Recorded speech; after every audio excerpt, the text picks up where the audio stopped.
It's not how you start to. It's not how you begin. Can I bring it down to your level? It's not how we begin. It's not how we come in, but how we go out. You see, when you begin, you are the most everything.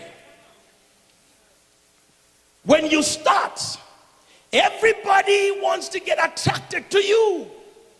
When you are the happening thing.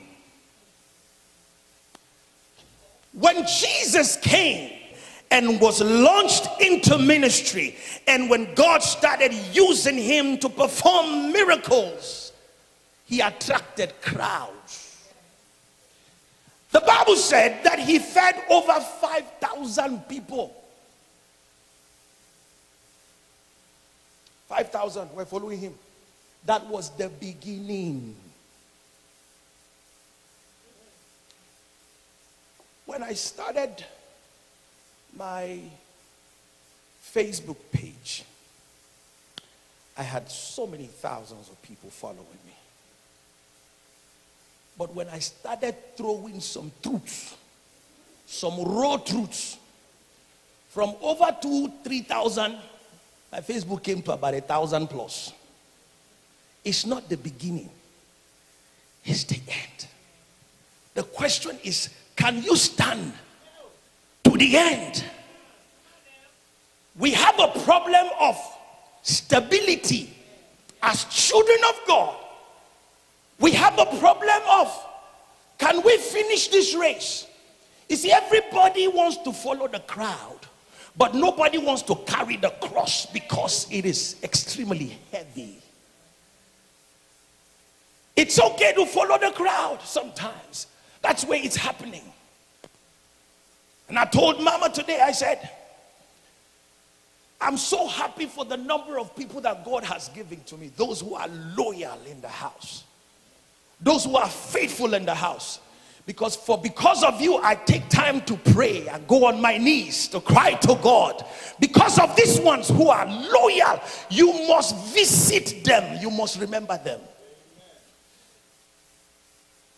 I've heard people say to me, Pastor, where you die, I will die.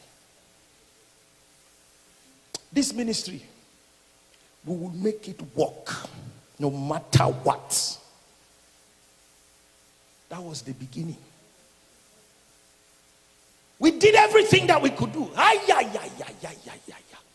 When I was listening to the message I preached last year that I posted on Facebook, I made a statement there. And it was funny. I said, when people start praising me too much, oh, Pastor, you are now my papa, you are now my daddy, you are now my this. And then another person is now their papa, is now their daddy. I said, I'm suspecting you now. Not you, my dear. Not you. I said, the more they start praising me sometimes, that means it's almost time for them to go. Or time for them to complain about something. Because I'm going to step on you. It's not the beginning.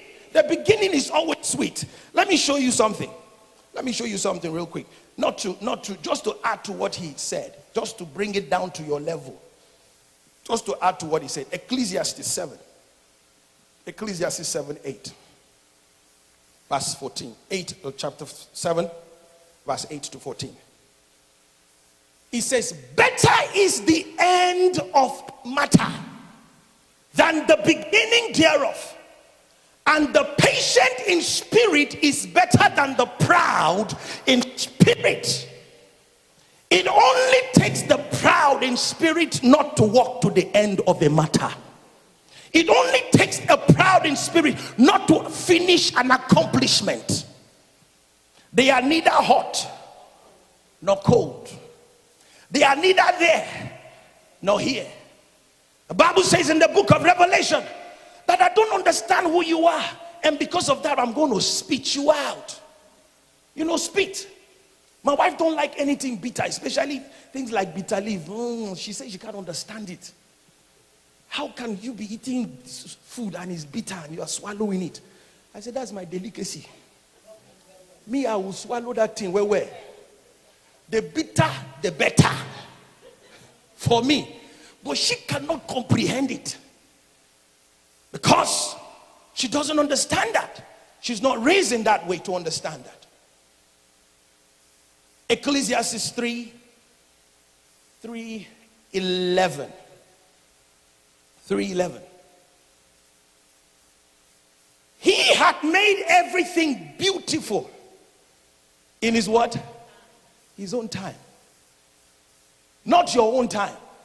You see, the problem with us is that when we start from the beginning, I'm born again today. Oh, because I see this sister is driving this, or I see that brother is living like this. So I just want it automatically to just happen to me. He said he had made everything built in his time, not in your time. Also, he has set the world in their hearts so that no man can find out the work that God maketh from the beginning to the end. There is the end that is hidden from your natural eyes. There is an end that is hidden from your natural eyes. I'm going to say that again. There is an end that is hidden from your natural eyes. You need a spiritual discernment to understand the end from the beginning. Why? Because you see, where God is taking us. Flash that church. Where God is taking us as a church. We are not there yet. But from our spiritual understanding, that's where we are going. But it's hidden from an ordinary man's eye. It's like, are you guys going to go to that place? This place. The end is hidden from your natural understanding. That's why people cannot stay to the end. That's why people cannot endure to the end. Better is the end than the beginning. Stop looking at the picture now. Stop counting the number of people now. Look at the bigger picture where God is taking us. Look at where you look at the parking lot. Look at the security in the parking lot. Look at where you'll be involved, what you'll be doing in the house. Different ministries where you'll be engaged in. If you look at now, you'll be discouraged. And that's why the enemy makes them to look at now, the beginning. You see, when you get married, let me tell you this story and we close. When I first got married, truly, I had no job. But I wanted to get married. There was something in me that wanted to settle down. When I went and told my mom, you've met my mom. I said, Mama, it's this one. My mom said, That's how she, this one, what is this one for? I said, that's the woman I want to marry. She was the only lady I've ever taken to my parents to introduce. My mother said, the blood of Jesus, whatever they gave my son, I clean. Ma, what? I'm still feeding you in the house. And you are talking about marry. Yeah? You don't even have a place of your own. I said, Mama, that's it. I just came to tell you I'm going to marry. Mama was angry at me. The woman she used to, when she see her before, she would laugh. She now started hitting my wife. For no reason. It's like, what did you give to my son?